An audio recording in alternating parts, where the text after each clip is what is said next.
ஓம் நமச்சிவாய். வணக்கம் நண்பர்களே, உங்கள் ஜோதிடர் தர்மராஜன். இன்று நாம் காண இருக்கும் தலைப்பு எதை பற்றி என்றால் 2025ஆம் ஆண்டு அக்டோபர் மாத ராசி பலன்கள் வரிசையிலே காலபுருஷ தத்துவப்படி 6வது ராசியான கன்னி ராசியை பற்றி இப்ப விரிவா பார்க்கலாம். அதற்கு முன்னாடி நம்ம சேனலை இப்பதான் நீங்க முதல் முறையா பாக்குறீங்க அப்படின்னா நம்ம சேனலை சப்ஸ்கிரைப் பண்ணுங்க, கூடவே பெல் பட்டனையும் அழுத்துங்க. அப்பதான் நான் போடுற ஒவ்வொரு வீடியோவும் உங்களுக்கு உடனுக்குடனா வரும். வாங்க வீடியோக்குள்ள போகலாம். பொதுவா அக்டோபர் மாதத்தை பொறுத்த வரைக்கும் கன்னி ராசிக்கு பாத்தீங்கன்னா ராசிநாதன் புதன் அப்படிங்கிறது 3ஆம் தேதி வரையும் உச்சமடைகிறாப்ல. பிறகு குடும்பஸ்தானம் 2ஆம் பாவகத்துக்கு போறாப்ல. பேப்பர் பேனா ஒர்க்கு, ரிஜிஸ்டர் ஒர்க்கு, ஒப்பந்தங்கள் மூலமான கையெழுத்து ஒர்க்கு, இது சம்பந்தமா நீங்க முயற்சி பண்ணீங்கன்னா தாராளமா வெற்றி வாய்ப்புகள் உங்களுக்கு உருவாகும்.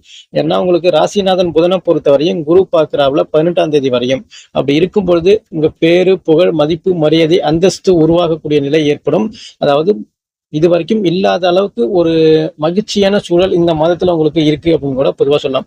ஒரு பக்கம் உங்களுக்கு கண்டக சனியோட எஃபெக்ட் இருந்தாலும் ராசிநாதனை குரு பார்க்கறது அப்படிங்கிறது பாத்தீங்கன்னா எவ்வளவு பெரிய பிரச்சனைகள் வந்தாலும் அதை ஃபேஸ் பண்ற அளவுக்கு உங்களுக்கு தனித்திறமை அப்படிங்கிறது ஏற்படும். தன்னம்பிக்கை உயரக்கூடிய நிலை ஏற்படும். மன தைரியம் அப்படிங்கிறது உருவாக்குறதுக்கு நிறைய வாய்ப்புகள் இருக்கு. குடும்பஸ்தானாதிபதி சுக்கிரனை பொறுத்தவரையும் விரயஸ்தானம் 12ஆம் இடத்துல கேது கூட சேர்ந்து இருக்கிறாவில். பொதுவாக குடும்பஸ்தானாதிபதி விரயஸ்தானத்துல இருந்தாவே குடும்பத்துல அதிகமா விரய செலவுகள் இந்த மாதத்துல ஏற்படும் அப்படின்னு சொல்றது பொதுவா. இந்த மாதத்துல கட்டுக்கடங்காத விரய செலவுகள், ஆடம்பர செலவுகள், அத்தியாவசிய செலவுகள் அப்படிங்கிறது ஏற்படும் 9ஆம் தேதி வரையும். அதன் பிறகு ஜென்ம ராசியில சுக்கிரன் நீசம் அடைகிறது, சனியோட பார்வையில இருக்கிறது அப்படிங்கிறது பாத்தீங்கன்னா அந்த அளவுக்கு ஒரு ஃபேவரான அமைப்பு கிடையாது. அதாவது நீங்க உண்டு உங்க வேலை உண்டு அப்படின்னு இருக்கிறது நல்லது. தேவையில்லாத நபர்கள்ட்ட பேசுறது, பழகிறது, இல்ல காசு பணம் கொடுக்கறது, இது போல விஷயங்கள் வேண்டாம். அதாவது இந்த மதத்துல அதிகமா செலவு பண்ணுவீங்க, குடும்பத்திற்காக செலவு பண்ணுவீங்க அப்படின்னு கூட பொதுவா சொல்லலாம். அதாவது ஆடம்பர பொருட்கள் மூலமான வீண் விரைய செலவுகள் ஏற்படும். மின்சாதன பொருட்கள் பழுது ஏற்படக்கூடிய நிலையும் உங்களுக்கு அதிகமா இருக்கு இந்த மாதத்துல. அதனால கொஞ்சம் பார்த்து கவனமா நீங்க செலவு பண்றது நல்லது. 3ஆம் மதியம் 2ஆம் பாவகத்துல இருக்கிறாவில் குருவோடைய பார்வையில 18ஆம் தேதி வரையும் இருக்கிறதால முயற்சிகள் வெற்றி பெறக்கூடிய நிலை ஏற்படும். சகோதர ஸ்தானத்துல இருந்து வந்த மனஸ்தாபங்கள் குறையறதுக்கு வாய்ப்புகள் உருவாகும். அதாவது மண் சம்பந்தமான விஷயங்கள், இரும்பு சம்பந்தமான விஷயத்துல ஏதாவது நீங்க முயற்சி பண்ணீங்கன்னா இந்த மாதத்துல உங்களுக்கு வெற்றி வாய்ப்பு அப்படிங்கிறது சிறப்பான முறையில இருக்கு. அதாவது சிறு தூர பயணங்கள் மூலமான ஆதாயங்கள் ஏற்படக்கூடிய நிலையும் ஏற்படும். 4ஆம் அதிபதி குருவை பொறுத்த வரைக்கும் 10ஆம் இடத்துல இருந்து தன் வீட்டை பார்க்கறதால வீடு, வண்டி, வாகனம், தோட்டம், துறவு, அசைய சொத்துகள் யோகம், இது மூலமான நல்ல மகிழ்ச்சியான சூழல், நல்ல லாபங்கள் ஏற்படக்கூடிய நிலை ஏற்படும். வீடு கட்டுறதோ இல்ல இடம் வாங்குறதோ இல்ல வண்டி வாகனங்கள் வாங்குறதோ இல்லைன்னா அசைய சொத்து வாங்கக்கூடிய நிலையும் இந்த மாதத்துல உங்களுக்கு இருக்கு. 18ஆம் தேதிக்கு பிறகு 4ஆம் அதிபதி லாபஸ்தானத்துல உச்சம் அடைகிறது அப்படிங்கிறது பாத்தீங்கன்னா பெரிய லாப நோக்கோட செயல்படுவீங்க.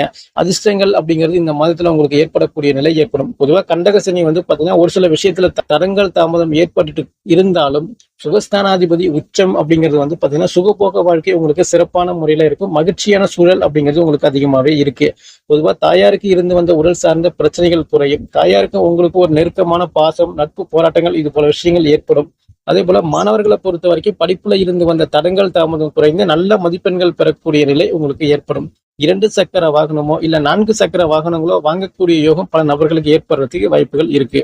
5ஆம் அதிபதி 6ஆம் அதிபதி சனீஸ்வரரை பொறுத்த வரைக்கும் 7ஆம் இடத்துல வக்ர நிலையில இருக்கிறாப்ல. பொதுவா 6ஆம் பாவகத்துல ராகு, 6ல ராகு இருந்தாவே கடன், வம்பு வழக்கு, பகை, நோய் நொடி, இது போல விஷயங்கள் அதிகரிக்கிறதுக்கு வாய்ப்புகள் உருவாகும். இருந்தாலும் அங்க குரு பார்வையில இருக்கிறதால பெரிய பாதிப்பு ஏற்படுறதுக்கு வாய்ப்புகள் இல்லை, பயப்படாம இருக்கலாம். பொதுவா 5ஆம் அதிபதி 7ஆம் இடத்துல வக்ர நிலையில இருக்கிறது அப்படிங்கிறது பாத்தீங்கன்னா ஒரு பாசிட்டிவான செய்தி. குழந்தைகளுக்காக செலவு பண்றது, குழந்தைகள் சார்ந்த விஷயத்துல மகிழ்ச்சியான சூழல் உங்களுக்கு ஏற்படும். காதல்ல இருந்து வந்த பிரச்சனைகள் அப்படிங்கிறது குறையும். ஏன்னா 5ஆம் அதிபதியை குரு 18ஆம் தேதிக்கு பிறகு பார்க்கறதால காதல் திருமணம் செய்யக்கூடிய நிலை ஏற்படும். காதல்ல பாத்தீங்கன்னா இரு வீட்டார் சம்மதத்தோடு சுமூகமான பேச்சுவார்த்தை முடியறதுக்கு கூட வாய்ப்புகள் உருவாகும். ஒரு சில நபர்களுக்கு புதிய காதல் உருவாகக்கூடிய நிலையும் ஏற்படும். குலதெய்வத்துடைய அருள் கிடைக்கக்கூடிய நிலை ஏற்படும். ஆன்மீக பற்று உங்களுக்கு இந்த மாதத்துல அதிகமா இருக்கு அப்படின்னு கூட பொதுவா சொல்லலாம். 7ஆம் அதிபதி குருவை பொறுத்த வரைக்கும் 10ஆம் இடத்துல இருக்கிறாப்ல. பிறகு 18ஆம் தேதிக்கு பிறகு லாபஸ்தானத்துல உச்சம் அடைகிறாப்ல. கணவன் மனைவிக்குள்ள இருந்து வந்த பிரச்சனைகள் அப்படிங்கிறது குறையும். பிரிந்த கணவன் மனைவி கூட மீண்டும் ஒன்று சேரக்கூடிய நிலை உங்களுக்கு சிறப்பான முறையில இந்த மாதத்துல இருக்கு.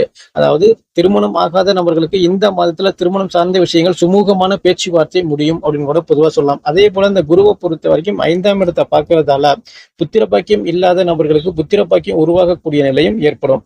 கூட்டு தொழில இருந்து வந்த பிரச்சனைகள் குறையிறது, புதியதாக கூட்டு தொழில் செய்யக்கூடிய நிலையும் இந்த மாதத்துல உங்களுக்கு இருக்கு. அது சம்பந்தமா நீங்க முயற்சி பண்ணீங்கன்னா தாராளமா வெற்றி பெறும் அப்படின்னு கூட பொதுவா சொல்லலாம். 8ஆம் அதிபதி செவ்வாயை பொறுத்த வரைக்கும் குடும்பஸ்தானத்துல இருந்து 8ஆம் இடத்தை பார்க்கறதால வண்டி வாகனங்கள்ல போகும்போது பார்த்து கவனமா நிதானமா போறது நல்லது. அதே போல தேவையில்லாத நபர்களுக்கு லிப்ட் கொடுக்கறதோ இல்லைன்னா நீங்க லிப்ட் கேட்டு போறதோ இது போல விஷயங்கள் உங்களுக்கு வேண்டாம் அப்படின்னு தான் பொதுவா சொல்லலாம். தொலைதூர பயணங்களை முற்றிலும் தவிர்ப்பது ரொம்ப நல்லது. இரவு நேர பயணத்தை முற்றிலும் தவிர்ப்பது ரொம்ப நல்லது அப்படின்னு கூட பொதுவா சொல்லலாம். ஏன்னா குடும்பஸ்தானத்துல அமர்ந்த செவ்வாயை பொறுத்த வரைக்கும் 8ஆம் இடத்தை பார்க்கறது அப்படிங்கிறது வந்து பாத்தீங்கன்னா ஒரு சில விபத்துகளை ஏற்படுத்துறது, ஒரு சில மருத்துவ செலவுகளை ஏற்படுத்தி, ஒரு சில காயங்களை ஏற்படுத்தக்கூடிய நிலை ஏற்படும். பாக்கியஸ்தானாதிபதி சுக்கிரனை பொறுத்த வரைக்கும் கேதுவுடைய பிடியில இருக்கிறாப்ல 9ஆம் தேதிக்கு பிறகு நீசம் அடையிறது அப்படிங்கிறது வந்து பாத்தீங்கன்னா பெரிய ஒரு பாசிட்டிவான விஷயங்கள் உங்களுக்கு கிடையாது. தந்தைக்கு உடல் சார்ந்த பிரச்சனைகள் ஏற்படுறது, தந்தை விஷயத்துல ஒரு சில மனஸ்தாபங்கள் ஏற்படுறது, பூர்வீக சொத்துல இருந்து வந்த பிரச்சனைகள் மேலும் அதிகரிக்கக்கூடிய நிலை ஏற்படும். அங்காளி பங்காளி பிரச்சனைகள் உருவாகக்கூடிய நிலையும் ஏற்படுறதால முடிஞ்ச வரைக்கும் பாகிஸ்தானத்துல வந்து பாதிப்பு ஏற்படக்கூடிய நிலை இருக்கிறதால கொஞ்சம் பார்த்து கவனமான முறையில கையாள்வது ரொம்ப நல்லது அப்படின்னு தான் பொதுவா சொல்லலாம். தொலைதூர பயணங்கள் செல்லும் பொழுது வந்து பாத்தீங்கன்னா உங்களுடைய உடைமைகளை கொஞ்சம் பார்த்து கவனமா எடுத்து செல்றது ரொம்ப நல்லது. ஏன்னா உங்களுடைய உடைமைகள் அப்படிங்கிறது திருட்டு போகக்கூடிய நிலையும் உங்களுக்கு ஏற்படும். கல்லூரி படிப்பு மாணவர்களை பொறுத்த வரைக்கும் காதல் மலரக்கூடிய நிலை ஏற்படக்கூடிய நிலை இருக்கிறதால கவனமா நீங்க செயல்படுத்துறது ரொம்ப நல்லது அப்படின்னு கூட பொதுவா சொல்லலாம். 10ஆம் அதிபதி புதனை பொறுத்த வரைக்கும் ஜென்ம ராசியில 3ஆம் தேதி வரையும் இருக்கிறாவில, பிறகு குடும்பஸ்தானத்துக்கு வர்றதால நல்ல வருமானங்கள் உங்களுக்கு ஏற்படும். கணினி சம்பந்தமான துறையில வேலை பார்க்கக்கூடிய நபர்களை பொறுத்த வரைக்கும் நல்ல லாபங்கள், நல்ல வருமானங்கள், சம்பள உயர்வு, பதவி உயர்வு, பிடிச்ச இடத்திற்கு இடமாற்றங்கள் இது போல விஷயங்கள் உங்களுக்கு ஏற்படும். தொழில் மூலமான நல்ல வருமானங்கள் ஏற்படும். தொழில் செய்யக்கூடிய நபர்களை பொறுத்த வரைக்கும் இந்த மாதத்துல நல்ல லாபத்தை நோக்கி நீங்க செல்வீங்க. அதாவது ஜவுளி கடை, அடகு கடை, ஃபேன்சி ஸ்டோர், அழகு சார்ந்த பொருட்களை வாங்குறது, விற்கிறது இது சம்பந்தமான தொழில் பண்ணக்கூடிய நபர்களாக இருக்கட்டும், இல்ல அங்க வேலை செய்யக்கூடிய நபர்களாக இருந்தாலும் நல்ல வருமானங்கள் உங்களுக்கு ஏற்படும். அதே போல இரும்பு சம்பந்தமான தொழில் பண்ணிட்டு இருக்கிறான், இல்ல கனரக வாகனங்களை இயக்குதல் இல்லைன்னா உற்பத்தி பண்ணக்கூடிய இடத்துல நான் வேலை பார்த்துட்டு இருக்கேன் அப்படின்னு சொன்னாலும் உங்களுக்கும் அங்க நல்ல லாபங்கள் அப்படிங்கிறது ஏற்படும். அதே போல ஹோட்டல் பிசினஸ் பண்ணக்கூடிய நபர்களை பொறுத்த வரைக்கும் நல்ல லாபங்கள் இந்த மாதத்துல உங்களுக்கு இருக்கு. நல்ல வருமானம் அப்படிங்கிறது சிறப்பான முறையில உருவாகும். லாபஸ்தானத்தை பொறுத்த வரைக்கும் குரு அங்க உச்சமடைஞ்சு இருந்தாவே இந்த மாதத்துல உங்களுக்கு லாபங்கள் அப்படின்னு அதிகமா ஏற்படும் அப்படின்னு சொல்றது.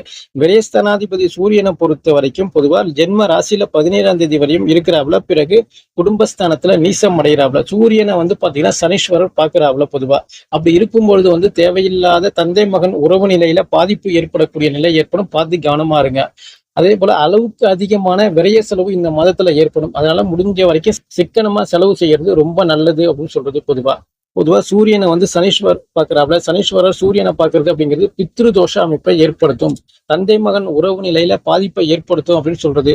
அதனால முடிஞ்ச வரைக்கும் உங்களுடைய அருகே உள்ள சிவன் கோவிலுக்கு பிரதோஷம் அன்னைக்கு வழிபாடு பண்ணீங்க அப்படின்னா மிகவும் சிறப்பான பலன்களை கொடுக்கும் என்று கூறி மீண்டும் அடுத்த காணொளியில் உங்களை சந்திக்கின்றேன். நன்றி, வணக்கம். ஓம் நமச்சிவாய. வாழ்க வளமுடன்.